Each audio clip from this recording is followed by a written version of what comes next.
with bridge city factors. And,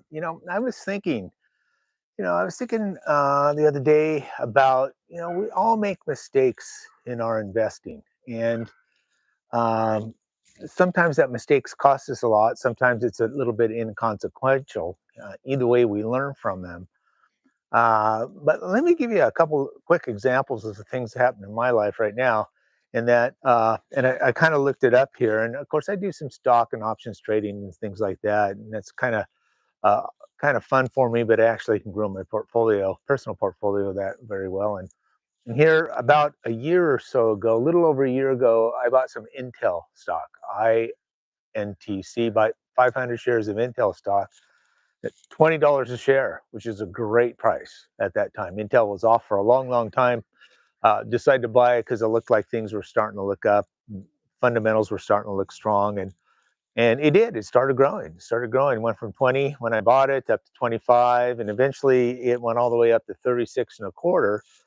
And I ended selling all 500 shares of that in November of last year, November 2025, right after I retired from my day job. And then look what happens until today. It's trading over $110,000 a share. So, I mean, I could have more than doubled my money had it hung on to it. So, that was a mistake I made that I didn't get really hurt from, but it could have been a lot better. That's, happens all the time. The other thing that happened to me at one point in time is that I was trading some options on some of those old meme stocks. If you remember that, one of them was Bed Bath and Beyond. And I'd sell some puts and get some premium income, and then the stock would go down. They'd put it to me. I'd sell a cover call. The stock would go up. I'd get some more premium. Back and forth, and did real well on it. And all of a sudden, Bed Bath Beyond tanked, went to bankruptcy, and I lost whatever shares I had at that point in time. So, that was a mistake I made in my stock portfolio that wasn't so good. And since I've recovered on that, of course, but that's one of the things. So I got to thinking and how that relates to note investing, and if I've seen oftentimes where individual note investors will take an IRA or some capital they've accumulated and buy a single note. They've done all the due diligence. They looked at the property. They understood all the mechanics of it all. They looked at the servicing notes, looked at the servicing history. Did everything you're supposed to do when you're doing due diligence on acquiring a note, and it looked like a good note to buy. It was performing at the time. It always been performing. Good investment, especially for sometimes in a self-directed IRA. And then for whatever reason, as soon as they bought the note and the goodbye hello letters get sent out, that borrower fails to make their payment, doesn't make their payment whatsoever.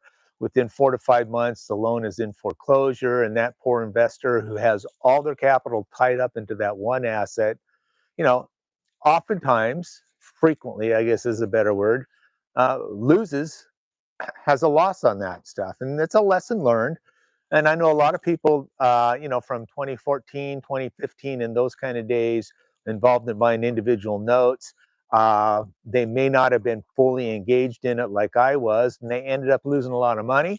Had to sell their notes at a loss. If they sold them at all, maybe some of them still have those and they're just non-performing and they don't quite know what to do with it. And so the reason I'm saying all that is that, while investing in mortgage notes on your own on an individual basis can be a good deal, you can get good returns. I've got one right now that's paying me at least a 16% return on an ongoing basis. Not uncommon in those kind of situations to get that kind of return. But when it goes bad, then of course those returns go to all the way to zero. And so if you have all your capital tied up in that one note, all your risk is in that one note. And that's why we went over to the fund model.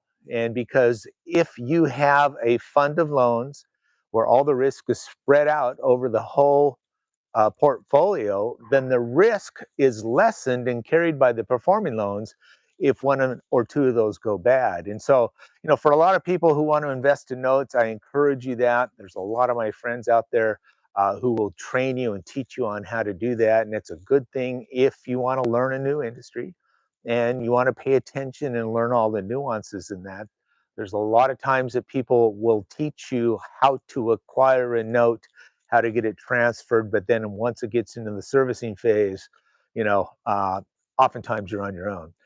But if you invest in if you invest in a fund, you want to get involved in a fund, you're a accredited investor, has some deployable capital, and investing in alternative assets or especially promissory notes secured by real estate is of interest to you, that capital, I think there's a way to mitigate that risk simply because it's spread out over the whole portfolio.